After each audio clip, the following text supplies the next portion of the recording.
Let us begin in the aftermath, not in the moment of discovery, that sharp electric shock when you see the text, overhear the conversation, or find the document that confirms you have been deceived. That moment is a blur of adrenaline and disbelief, a neurochemical riot that your conscious mind cannot process in real time. No, we begin in the hours after, when the adrenaline has subsided and you are left with a hollow, metallic taste in your mouth. You are sitting in your car in the parking lot, or at your kitchen table, or in your office with the door closed, and you are asking yourself a single, devastating question. How could they? The question is not about logistics, it is about meaning. You thought you knew this person, your partner, your business associate, your closest friend. You built a shared history. You made sacrifices. You gave them your trust, which is the most expensive currency you own, and they spent it on a petty transaction.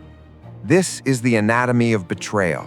It is not just a broken agreement, it is a rupture in your epistemic framework. You no longer know what is real.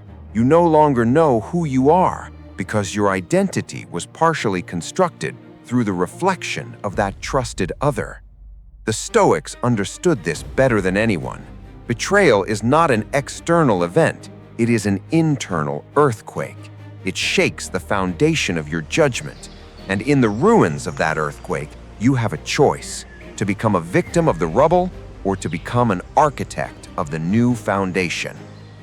Now let us dissect the psychological architecture of betrayal. It is not the act itself that destroys you, it is the narrative collapse. The brain is a prediction machine. It constantly models the future based on past experiences. When you trust someone, your brain has built a robust predictive model that includes their reliability, their loyalty, and their benevolence. Betrayal is a prediction error of catastrophic magnitude. The brain must now rewire its internal model, which is a cognitively expensive and emotionally painful process. This is why you obsessively replay the past. You are trying to find the data point you missed, the clue that would have allowed you to update your model before the collapse. This is the brain's way of protecting you from future harm, but it is also a torturous loop. The Stoic insight is that the prediction error is not the problem. The attachment to the prediction is. You are suffering not because you were betrayed, but because you assumed that the other person was incapable of betrayal. You made a judgment that they would not betray you. That judgment was your creation. The other person is simply acting according to their own nature, flawed, selfish, and driven by their own fears and desires. The Stoic does not say, "I was betrayed." The Stoic says, "I expected them to be something they were not, and now I am correcting my expectation." This is a radical reclamation of agency. Meet a character you have not encountered before. We will call him Sebastian. Sebastian is a 45-year-old Swiss banker based in London who co-founded a boutique asset management firm with a man he considered his closest friend, Amir. They had built the firm from a spare bedroom in Canary Wharf to a $500 million AUM enterprise. They had shared late nights, stressful board meetings, and the quiet pride of building something together. Sebastian had introduced Amir to his family. Amir was the godfather to Sebastian's son. The bond felt unbreakable.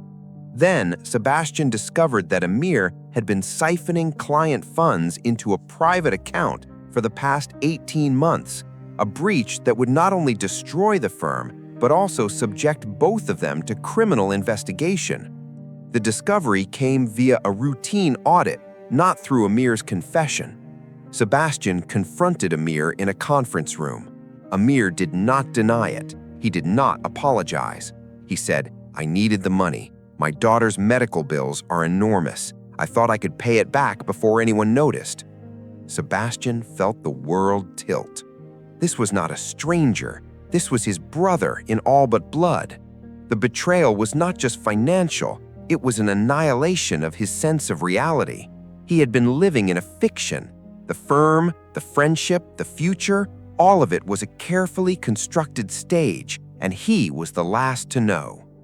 Sebastian's first reaction was rage, a volcanic, all-consuming fury that made him want to physically confront Emir, to destroy him, to make him feel the same obliteration he felt. This is the natural response of the limbic system. The amygdala is primed for fight or flight. But Sebastian, by a stroke of discipline, did not act. He walked out of the room, drove home, and sat in the dark. He did not call his lawyer. He did not call his wife. He just sat. And in that darkness, he remembered a passage from Epictetus that he had read years ago. It is not the things themselves that disturb us, but our judgments about them. He realized that his rage was not caused by Emir's actions. It was caused by his judgment that Emir's actions were a personal attack on his worth.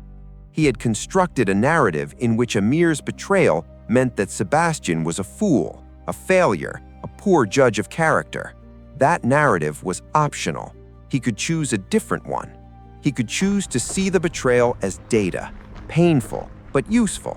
It revealed Emir's true nature. It did not reveal anything about Sebastian's inherent value. The Stoic turn is the refusal to let the actions of others define your self-worth. Sebastian's worth was not contingent on Emir's loyalty. That was the first liberation. The second liberation came from the Stoic practice of premeditatio malorum, the premeditation of evils. Sebastian had not anticipated this specific betrayal, but he had, in his younger years, contemplated the possibility of being wronged. He had read Seneca's advice, expect every day that you will meet with ingratitude, insolence, and selfishness.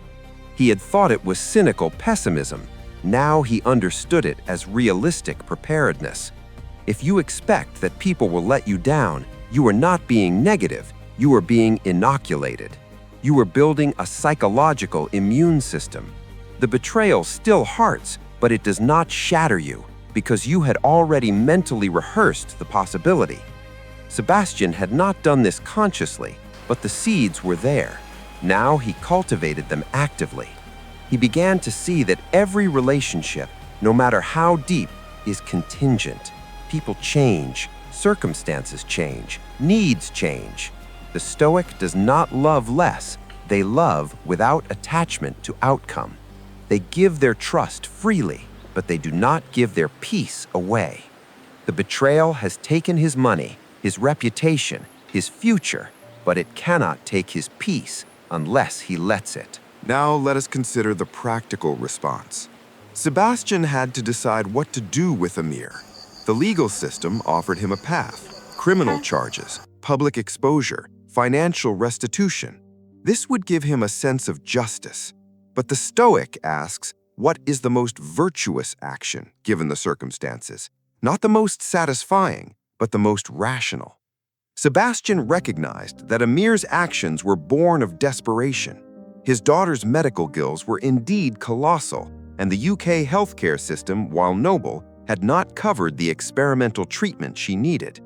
This did not excuse the theft, it explained it. Sebastian could have destroyed Emir entirely. He chose a different path. He offered Emir a deal.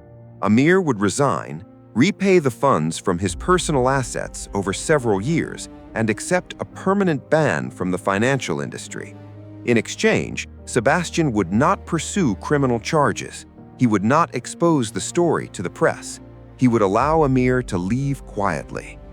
This was not mercy, it was strategic transcendence.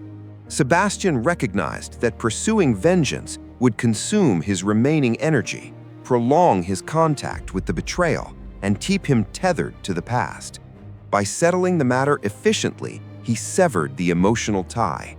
He was not forgiving Emir, he was freeing himself. Let us delve into the psychological trap of resentment. Resentment is the act of drinking poison and expecting the other person to die.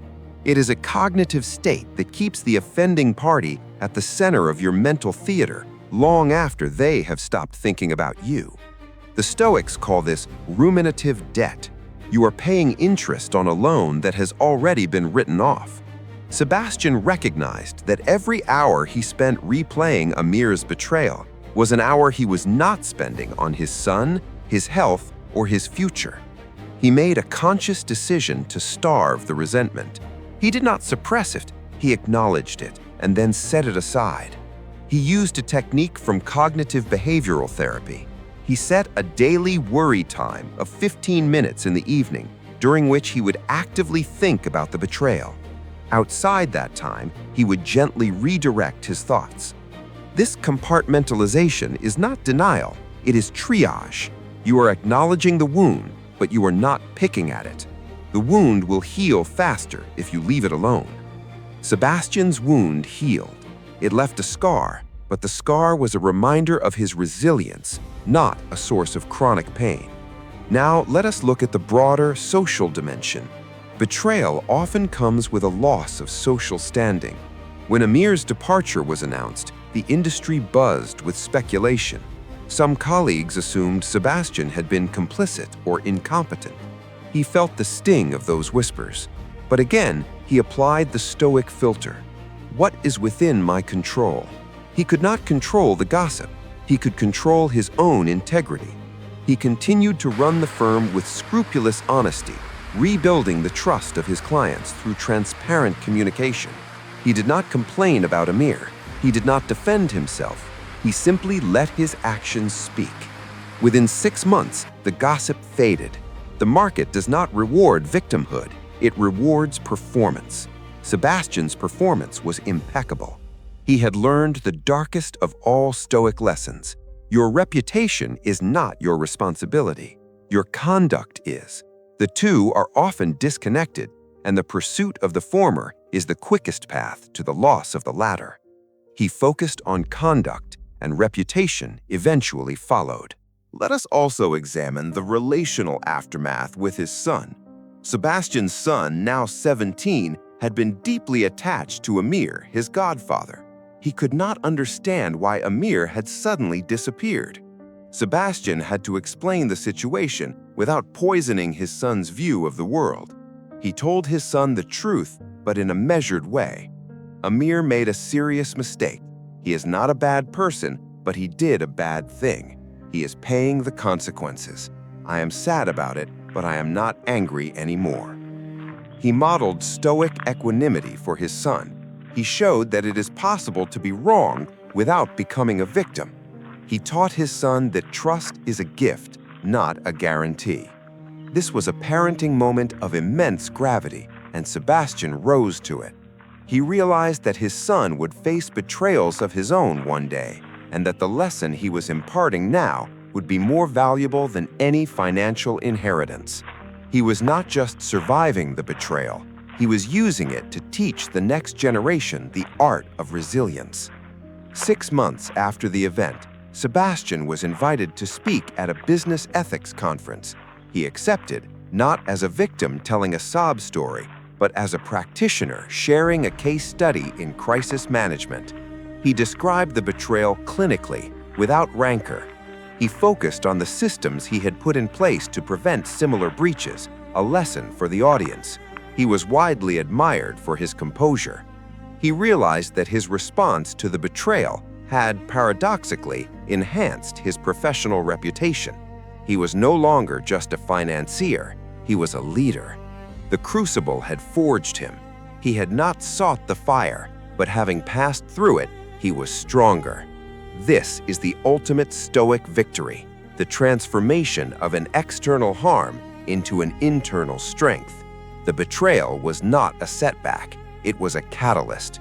It forced him to confront his own assumptions, his own vulnerabilities, and his own capacity for forgiveness.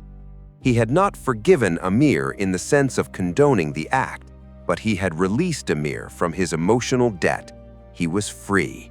Let us now articulate the Stoic framework for handling any betrayal, past or future. First, you must separate the act from the person. The act is a fact. The person is a complex, flawed human being. Your anger is directed at the act, but you can choose not to let it consume the person. Second, you must separate the event from your self-worth. The betrayal is a reflection of the betrayer's character, not yours. Third, you must act with virtue. Seek justice, but not vengeance. Pursue what is right, not what is satisfying. Fourth, you must release the emotional attachment through active practices like journaling, cognitive reframing, and setting time limits on rumination. Fifth, you must use the experience as a teacher.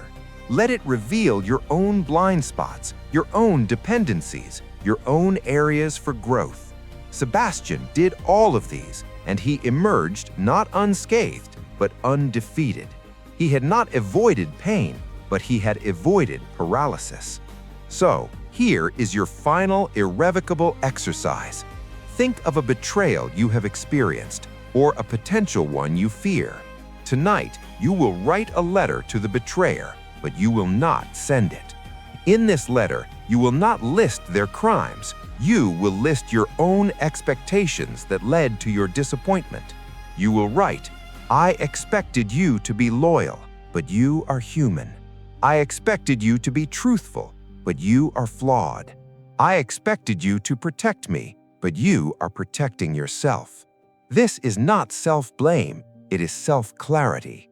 Then, you will write a second letter to yourself, outlining the lessons you have learned. I now know that trust must be earned daily.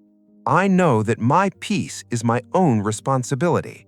I know that I am stronger than I thought. You will keep these letters as a testament to your growth.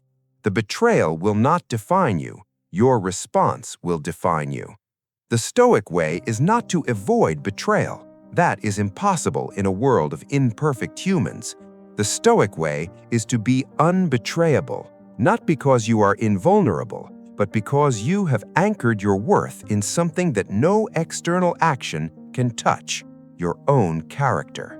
That is the ultimate freedom. That is the ultimate power. Betrayal is an event. Your response is a choice. Choose wisely. Choose stoically. Choose to be free.